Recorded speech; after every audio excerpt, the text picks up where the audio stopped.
Next on CTN News. Always have a sober driver, or a separate way home if you've been drinking, or make arrangements to stay where you're at. Officers around the metro planning to be out in full force during a dangerous time on the roads. Plus, the search for two suspects who robbed a Coon Rapids bank. But first, from a public safety standpoint, this will be a huge benefit to the county, to the city, to be able to have an unfettered railroad crossing in this location. Another step forward for a new bridge in Coon Rapids. That's top CTN News this Friday, November 21st, 2014. Thanks for joining us. A new bridge on Hanson Boulevard over the railroad tracks was recently approved by Anoka County's Transportation Committee. Advocates say it would speed up response times in emergencies and cut down on traffic delays. But neighbors in the area are concerned about added noise and even losing their homes. CTN's Joe Nelson takes a closer look at the plan and what impacts it could have. On Hanson Boulevard in Coon Rapids, these red lights and lowered arms are an unwelcomed but familiar sight for commuters more than 90 times each day. We're seeing more rush hour trains, which is causing more rush hour backups. The disruption to traffic is something that needs to be addressed. Coon Rapids Fire Chief John Piper says waiting for a train to pass is not just an inconvenience. A fire can double in size every minute. 5 to 10 minutes is disastrous, and likewise in a life-threatening medical emergency, seconds count. Coon Rapids and Anoka County committees have been working on a solution and approved a plan to build an overpass bridge to keep traffic flowing. Doing the overpass at Hanson would serve the public well, both in what I'm really concerned about, and that's public safety, emergency response times. It's clearly going to be an improvement there, but also the driving public as a whole. As part of the project, houses would need to be bought and torn down. Dawn Fink is worried her home of 28 years may be one of them. Very concerned about that and the amount of the buyout that they would give us or not give us. Through the acquisition process, we're going to be as fair and straightforward as possible. Some neighbors in the area said it sounded like a positive change to decrease backups, but others had concerns. It doesn't cut down traffic. It didn't on Round Lake Boulevard. People don't understand the amount of noise level that we already have in this area, and it's only seems to get worse. You're going to look at more travel, more traffic coming through here, so how is that going to make any difference? But Piper says traffic that is moving is better than sitting still. Clearly, the benefit of having it open at all times would outweigh whatever that increase in traffic would be. The cost of the project would be around $20 to $23 million, depending on whether the road is kept open during construction. No funding is currently available, but the county will apply for state and federal grants, and it could be 8 to 10 years before crews break ground on the project. Stephen Karen. And we'll continue to follow it. Thank you, Joe. Thanks. The county is also looking at having an overpass constructed at the Foley Boulevard railroad tracks. On Tuesday night, the City Council approved a resolution supporting Anoka County's application for federal funding for the project. The county says the stretch of Foley between Coon Rapids Boulevard and East River Road is in need of major safety and capacity improvements, but businesses in the area are concerned about the improvements and what could make access more difficult. But in my opinion, the overpass is absolutely needed. I will not back down from the support of there. I recognize that the businesses have a legitimate issue.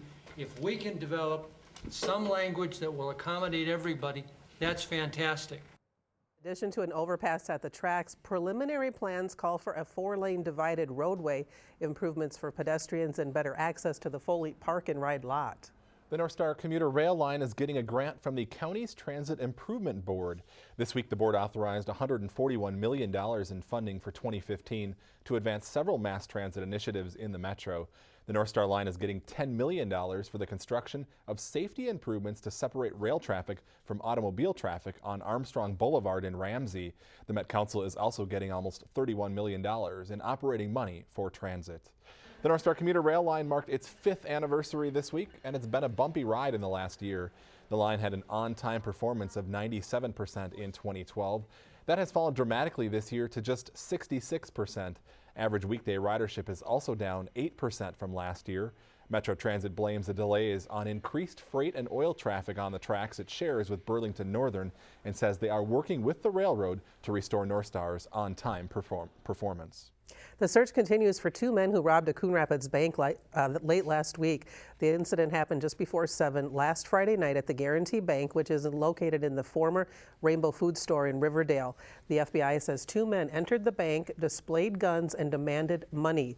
They then locked two employees in the vault before fleeing the bank with the cash. Fortunately, no one was hurt. A reward is being offered in the case. Anyone with information is asked to call the FBI at 763-569-8000. A new study out this week shows DWI court programs in Minnesota are reducing the number of repeat offenders. The findings from the DWI court evaluation show DWI court graduates had lower rearrest rates compared to offenders who go through traditional court processes. Also, the completion rate for DWI courts in Minnesota, anywhere between 65 and 86%, is well above the national average of 53%. DWI courts are also saving taxpayers money, anywhere from $1,600 to more than $11,000 per participant over a 2-year period. Well, police officers in Coon Rapids are getting ready to saturate roadways this Thanksgiving in an effort to keep drivers safe. Statistics show it's one of the most dangerous times on the road because of a high number of alcohol-involved crashes and deaths. CTN's Bao Vang has more. Thanksgiving falls on the last Thursday of November each year, but the festivities typically begin even before then. Usually people have 4 days off, and it's the middle of the week, so typically they start to celebrate. Coon Rapids Police Captain John Urquhart says the National Highway Transportation Administration found across the country Wednesday, or the day before Thanksgiving, to be one of the most dangerous on the road. Historically, they look at statistics that's a day for a lot of alcohol-involved fatalities and crashes. And to combat it, the agency provides grants to law enforcement to pay for extra officer presence starting that day to help get everyone on the roads to their destinations safe. I don't think people recognize or realize the impact that a severe crash or fatality would have on their family, on their friends, and on the other people that were involved. It was a scene I'll never forget. Gina Calistro of Coon Rapids is still waiting for an apology from the repeat drunk driver who killed her father, a Vietnam vet and newly retired officer from the Minneapolis Police Department. Robert DeMuth was driving the wrong way on Lexington Avenue in Blaine when he crashed head-on to Michael Calistro and his wife on Easter Sunday of 2009. I think that's what makes it the hardest is that it could have been preventable. This whole my complete life changed, but it was preventable by one man's poor decision. DeMuth was sentenced to 4 years in prison, and Gina will spend the rest of her life educating others, along with police. We're not saying, once again, don't go out and have a good time. Just be responsible with your choices on how you're going to get home. Bao Vang, CTN News. Police say they plan to have extra patrols on roadways like Highway 10, Main Street, and Bunker Lake Boulevard throughout the Thanksgiving weekend. 2 fires in less than 24 hours left 2 homes uninhabitable late last week. The first fire broke out in the kitchen of this home in the 2100 block of 103rd Avenue late Thursday night. A woman inside the home was treated for smoke inhalation at a local hospital. The cause of the fire remains under investigation. And last Friday morning, a fire broke out at this home on 94th Circle in the far eastern part of the city. Firefighters arrived to find the kitchen on fire.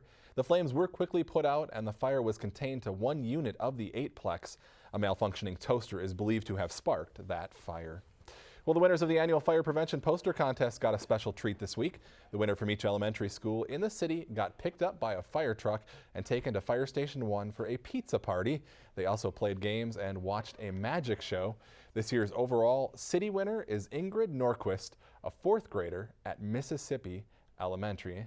She is the overall city winner. Good for her. Still to come on CTN News, how much holiday cheer shoppers are planning to spread this season. Plus, a new machine to help increase plastics recycling in Coon Rapids. Also ahead, moving forward with the redevelopment of Port Riverwalk. What's next for the land that sat vacant for years? So give a gift that keeps on giving and gives life. And Feed My Starving Children has several ways you can help those less fortunate this holiday season. Details coming up.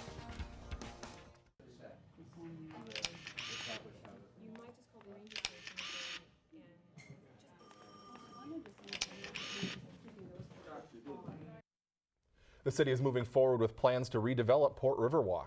The property is located along Coon Rapids Boulevard between Egret Boulevard and Avocet Street. At a work session earlier this month, the Housing and Redevelopment Authority directed city staff and the city's financial advisor to meet with developers interested in large portions of the site. The HRA wants to see senior housing, multifamily residential, and/or townhomes on the site. Staff is expected to report back to the HRA in early January. If nothing comes from the meetings with potential developers, the HRA may consider conducting a market study. A meeting on redevelopment plans for Sand Creek Park canceled due to a snowstorm has been rescheduled for next week. Next Tuesday, the city is hosting a neighborhood meeting to get feedback on the design plans, which are now about 50% complete. The meeting will take place in the council chambers from 6:30 to 8 p.m. Sand Creek Park is one of several parks in the city getting a makeover following the passage of the park bond by voters last year. Construction work at Sand Creek Park will begin next year. Some good news for retailers as the holiday shopping season begins. According to research conducted by marketing professors at the University of St. Thomas, the average household in the metro plans to spend $868 this year. That's 3.7% higher than last year and the highest dollar amount in the survey's 13-year history. The most popular gifts are gift certificates, clothing, and cash. Rosedale Mall and the Mall of America continue to be the most popular shopping destinations. The Riverdale area in Coon Rapids came in 6th and Northtown Mall came in 10th. The nonprofit Feed My Starving Children is gearing up for a busy holiday season. 5 times a day, 6 days a week, volunteers work to package meals that are then shipped to people in need in 70 different countries around the world. But during the holiday season, extra packing sessions are added. You can donate $50, which covers the cost of a box of meals. The nonprofit also sells gifts, which in turn help those in need. We have a marketplace with items that we go into these countries that we send this food to, and we find things like Christmas ornaments and necklaces and bracelets that you can come in here and purchase, and that money that it goes into their economy, and we use that money to buy more ingredients to package more food. Each gift purchase provides anywhere between 23 meals and enough food to feed one child for an entire year. For more information on the marketplace or to schedule a packing session, log on to fmsc.org. The Coon Rapids Recycling Center is adding another recycling resource for residents in the city. Thanks to a $50,000 grant from Anoka County, the Recycling Center is purchasing a new machine to process plastic foam. It will allow the center to collect more polystyrene for recycling. Last year, the Recycling Center accepted 22 tons of polystyrene. Currently, recycled plastics foam sells for around $300 a ton. The county's second Passport Center is recently opened its doors in Coon Rapids. The Passport Center is located adjacent to the Coon Rapids License Center off 99th Avenue. It is open Monday through Friday, and residents are encouraged to make an appointment to submit a passport application. The county's other Passport Center is located near Highway 65 and 109th Avenue in Blaine. Lots of people hungry for the weekend box office. Get that, Savanich? Howie Shapiro has a preview of what's new in this week's Now Showing. I never wanted any of this. I never wanted to be in the games. I just wanted to save my sister and keep PETA alive. Miss Everdeen, it's the things we love most that destroy us. The Hunger Games, Mockingjay Part 1. When Katniss destroys the games, she meets President Coin, who convinces her to be the symbol of rebellion while trying to save PETA from the Capitol. I want everyone who's watching to lay down their weapons now. You're alive. PETA is the Capitol's weapon, the same way you're ours. You will rescue PETA at the earliest opportunity, or you will find another Mockingjay. Opening on the week of Thanksgiving, Horrible Bosses 2. Dale, Kurt, and Nick decide to start their own business, but things don't go as planned because of a slick investor, prompting the trio to pull off a harebrained and misguided kidnapping scheme. Penguins of Madagascar. Skipper, Kowalski, Rico, and Private are brought into the services of the North Wind, an elite undercover interspecies task force that is dedicated to helping animals who can't help themselves. The Penguins must work with the North Wind, led by Classified, to prevent Dr. Octavius Brine from taking over the world. I'm Howie Shapiro, and that's what's showing. All right, thanks, Howie. And a quick note, we will not be doing a show next week due to the Thanksgiving holiday, but we'll see you back here again in 2 weeks. Enjoy.